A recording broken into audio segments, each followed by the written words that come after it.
L'école supérieure Estienne des arts et industries graphiques, située à Paris, a vu passer dans ses rangs depuis sa création en 1889 de grands noms de la photographie et de l'illustration comme Robert Doisneau, Willy Rony, Ciné ou encore Cabu. Suite à l'attentat de Charlie Hebdo du 7 janvier 2015, les élèves de l'école se sont sentis concernés et ont voulu défendre les libertés d'expression, de presse qui représentent les valeurs d'Estienne en participant et en organisant des actions, des marches avec leurs professeurs. Donc quand on s'est réunis pour décider de ce qu'on allait faire, on s'est dit qu'est-ce qu'on sait faire de mieux.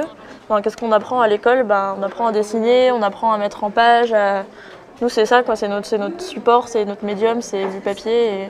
Le soutien des professeurs est fondamental pour aider les élèves à faire face à ces événements marquants, voire traumatisants. On a besoin de faire des choses ensemble, on a besoin d'échanger, de s'embrasser, de se serrer. Enfin, on a beaucoup pleuré. Les jeunes, vous savez, les jeunes, ça pleure beaucoup. Hein. Lors des manifestations, pancartes, affiches, banderoles, autocollants sont brandis. Les rues deviennent juste un instant colorées, vives et pleines d'émotions.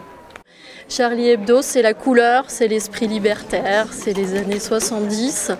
Et on voulait ramener beaucoup de couleurs dans la rue, beaucoup d'espoir, redonner aussi toutes nos couleurs d'encouragement justement à tous les gens du journal qui restent. Et on a hâte de voir le prochain numéro de Charlie Hebdo, plein de couleurs, voilà. L'histoire d'amitié entre Charlie et Estienne est ancienne. En effet, l'école était en lien avec les caricaturistes de Charlie. Cabu, ancien élève, y a fait des interventions auprès des étudiants et d'autres comme Ciné ont été récompensés par le prix Presse Citron créé par les professeurs.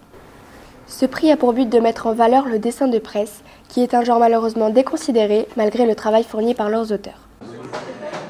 Je pense que ça change le regard porté sur le dessin de presse, qui est quand même un genre qui a été un peu trop peu considéré, trop peu élevé au niveau d'un art qui a une ampleur et une importance, qu'on